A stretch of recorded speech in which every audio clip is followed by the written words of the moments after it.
May 1st, 1960, Francis Gary Powers, a pilot for the CIA, was assigned to fly over the Soviet Union in a unique U-2 spy plane that was thought to be undetectable by radar.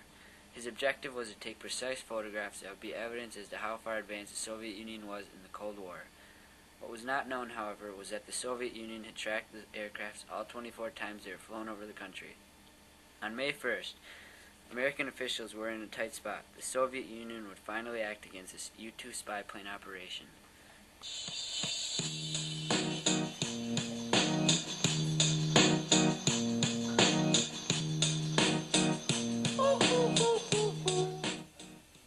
Born in 1929, Francis Gary Powers attended college in Tennessee and joined the Air Force in 1950.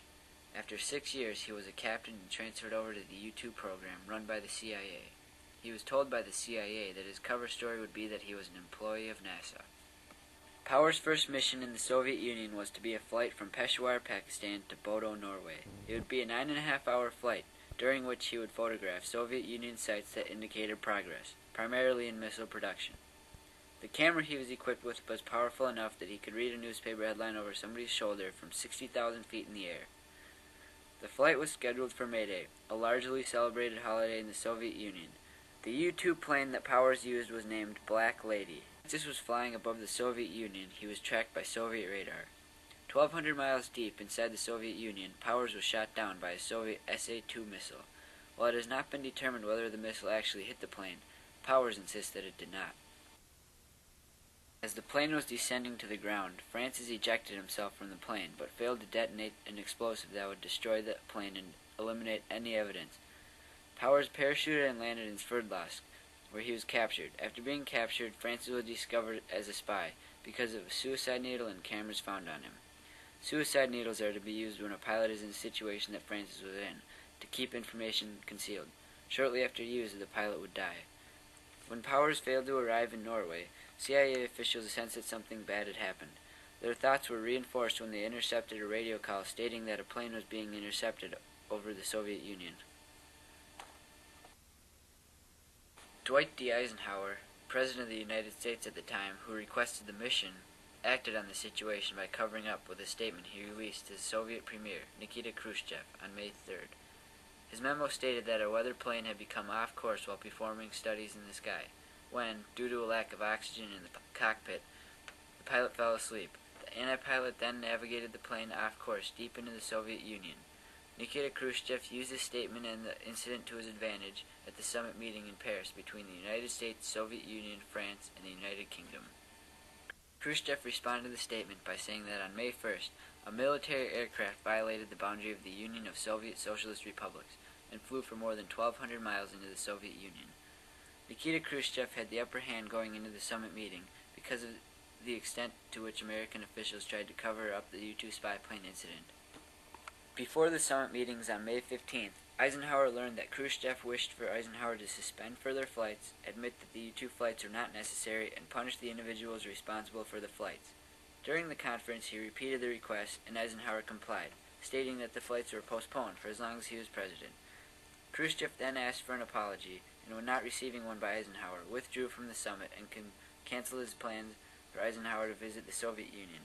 The collapse of the summit's conference had drastic effects on the relations between the United States and the Soviet Union.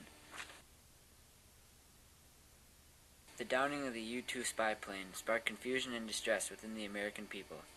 May 1st, 1960 was the first time the CIA was caught participating in espionage, and the first time that the public was aware that the government was not always honest and straightforward about what they were doing. After a trial in Moscow, Francis Powers was sentenced to 10 years in prison. He was sent to Matrosky Tishina, where he would spend his term. In February of 1962, a trade between the U.S. and Soviet Union was negotiated by Wolfgang Vogel. The trade would take place, and Francis Powers would be exchanged for Rudolf Abel, a Soviet who had been arrested in New York years earlier. Abel was sent to New York to run agents and transmit confidential defense and nuclear secrets of the U.S. On the streets of Brooklyn, Abel played a photographer and artist. After he was tipped off to the FBI, he was arrested. On Saturday, February 10th at 8:30 in the morning, Powers and Abel were exchanged and released from captivity. The exchange took place on Glienicke Bridge after each man was asked a series of questions to prove their identity. After Francis was exchanged, the media interviewed him.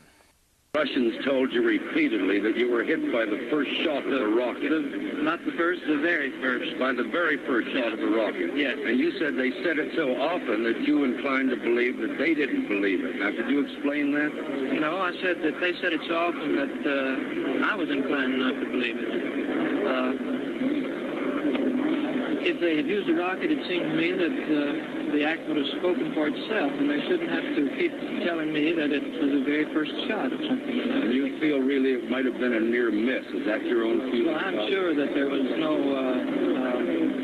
direct hit. There was no impact of any kind. Mr. Powers, how many other flights did you make? Generally, the Russians. I think this would be classified, and I don't know anything about it. Mr. Powers, you plan to continue to work with the CIA? For a while, yes. Mr. Powers, I've got to go now. Mr. Powers, before you go, would you do anything different at your trial? Well, it's very easy to see things now that could have been done What would differently. you have done differently? I'd have to think more about this. I don't know. I follow instructions, and I would follow instructions again. You're satisfied with your behavior? Yes. Any explanation of that? The effects that the U-2 incident had on the two countries involved would not be short-lasted. The Cold War continued many more years, and this interruption had negative effects on the relations between the countries. It also made Americans in other countries aware that espionage is common and that official government statements are not always what they seem to be.